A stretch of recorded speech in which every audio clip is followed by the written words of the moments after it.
Boa tarde para você, meu querido aluno do sétimo. Peço desculpas pela demora hoje da aula, mas a professora está um pouco debilitada.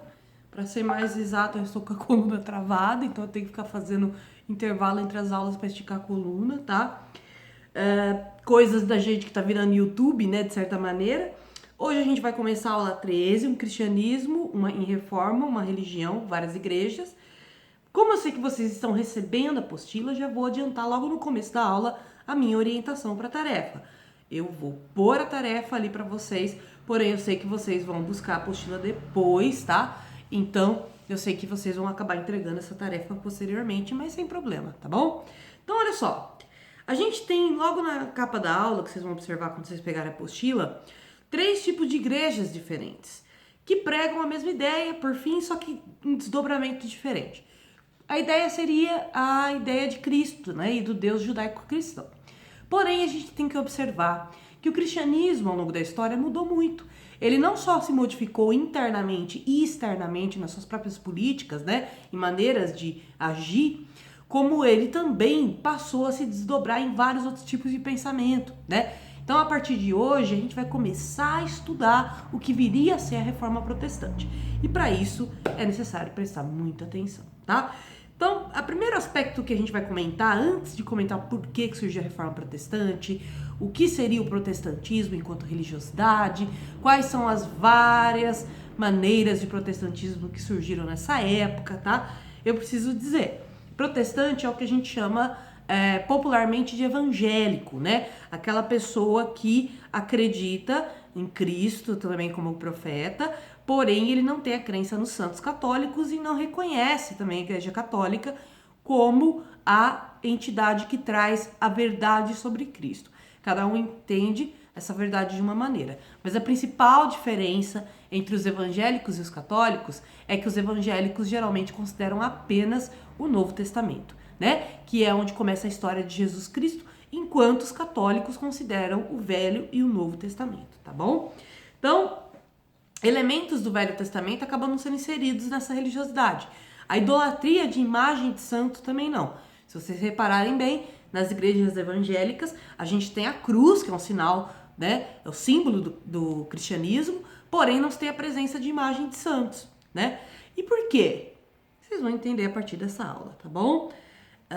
Então, um dos primeiros elementos que a gente precisa dizer é que a Igreja Católica, no começo da história dela, ela era uma igreja que não era uma instituição social, ou seja, uma instituição social, para vocês, meus queridos, que são do sétimo e que ainda não tiveram sociologia para entender, é basicamente um local que determina as leis de uma sociedade, que organiza uma comunidade em cima das suas normas, da sua moral, das suas ideias, do que seria bom e correto, ruim e errado, né? Então, basicamente, a igreja ela não era uma instituição, não tinha esse poder todo. Ela passa a ter esse poder com o surgimento do Império dos Francos ali, né? O Reino dos Francos. E aí, aos poucos, durante a Idade Média, ela vai passando a se tornar a maior instituição do mundo, né? Tanto que ela chegou num ponto de tanto poder, de riqueza e domínio político, né? Que ela pode-se dizer que a igreja controlou toda a vida política da Idade Média, né? Era ela que determinava as leis, era ela que determinava os registros sociais daquela época, né? Para você ser visto como uma pessoa digna de se viver na Europa, você era convertido ao cristianismo, né? Nas sociedades cristãs. Então era uma religiosidade obrigatória. Só que o catolicismo sempre teve duas vertentes, né? Que é o catolicismo ortodoxo e o catolicismo apostólico romano, que é mais parecido com o que veio para o Brasil, tá? E essas duas vertentes já tinham diferenças entre si, né? Por exemplo, o catolicismo ortodoxo, eles não consideravam o Papa, que é a maior figura política da Igreja Católica Apostólica Romana, alguém que influenciaria na vida deles, né? Eles têm uma relação de uma hierarquia própria dentro deles. E vale lembrar que muitos costumes dos católicos ortodoxos são diferentes desses católicos apostólicos romanos. O que vai acontecer é que a igreja vai acumular tanta riqueza e ela vai passar a ter tanto domínio. E como? Porque a igreja controlava a questão dos impostos, então aos poucos eles foram arrecadando muito dinheiro, porque a igreja sempre teve o privilégio de não pagar impostos, e é até curioso, né? Eles arrecadam, mas não pagam, né? porque a igreja tinha poder político até para executar pessoas que eles consideravam inimigas deles, e transformavam essas pessoas em inimigos de Deus, e aí tá o perigo, né, de você misturar uma coisa com a outra. Uma coisa é Deus, outra coisa são as pessoas que seguem sua filosofia de vida. Elas se porem no papel de Deus para julgar as pessoas, tirar a vida delas quando bem quisessem, aí já se desviou o caminho da Igreja Católica. Sendo que, no começo da história do cristianismo, acreditava-se que a vida era o bem divino mais importante que Deus dava para nós. Logo, tirar a vida de alguém é injusto numa visão cristã raiz, né? Mas aqui a Igreja Católica já está fazendo execuções em larga escala, como a Inquisição, que a gente vai ainda, inclusive, ter mais episódios dela, né? A Igreja Católica aqui já está se tornando uma instituição associada à tirania, e não ao Jesus Cristo, que vivia entre os pobres, né? E não ao Jesus Cristo, que de certa maneira acreditava na igualdade, tanto que falava em irmandade, né? A humanidade como sendo todos irmãos, não separados por diferenças entre si econômicas, questões que envolvem a diferença até cultural, mas uma visão de que todos nós partilhamos da mesma existência e devemos nos orientar e nos relacionar da melhor maneira possível. Então, a igreja se afastou desse Cristo que ela mesma acreditava, né?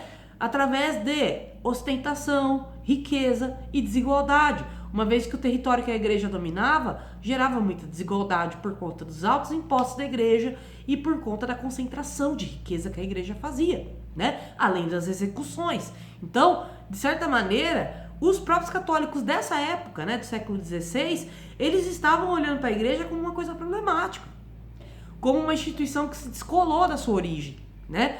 Não todos, é claro, mas muitos, como Martinho Lutero, estavam olhando para a igreja como uma instituição que foi corrompida, né? E aí, por exemplo, a Basílica de São Pedro, que vai ser construída em 1503, ela vai ser o sinônimo da ostentação da igreja, porque eles vão construir uma basílica enorme, sem necessidade nenhuma, arrecadando muito dinheiro para isso, né? E puramente por uma questão de vaidade. É claro que hoje a Basílica de São Pedro é uma obra de arte, que a gente ama ir lá ver, né?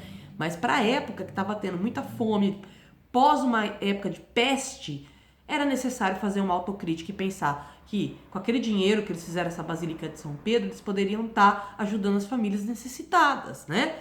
Que era a verdadeira função da igreja. No começo da história da Igreja Católica, o dízimo, por exemplo, que você pagava lá durante a missa, não era para a igreja, para a instituição igreja, era para viúvas, órfãos, pessoas que precisavam daquela ajuda. Aos poucos a igreja foi tirando essa função social do dízimo e concentrando a função de arrecadar o dízimo para cada vez ficar mais rica, né? Para cada vez ostentar mais.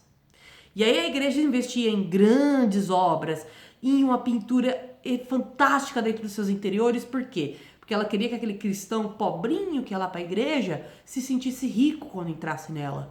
E funcionava de certa maneira. Porém, para os próprios membros do clero, havia um ato falho ali. Os pobres não têm que se sentir ricos, eles têm que sair daquela condição de pobre, entende? Esse era o ato falho que a reforma protestante vai embalar. Mas haviam, claro, outras questões que envolviam isso. Por isso essa aula vai ser um pouco longa, tá? Então, basicamente, pessoal, a gente vai ter a igreja que está controlando a vida política e social da Europa, né?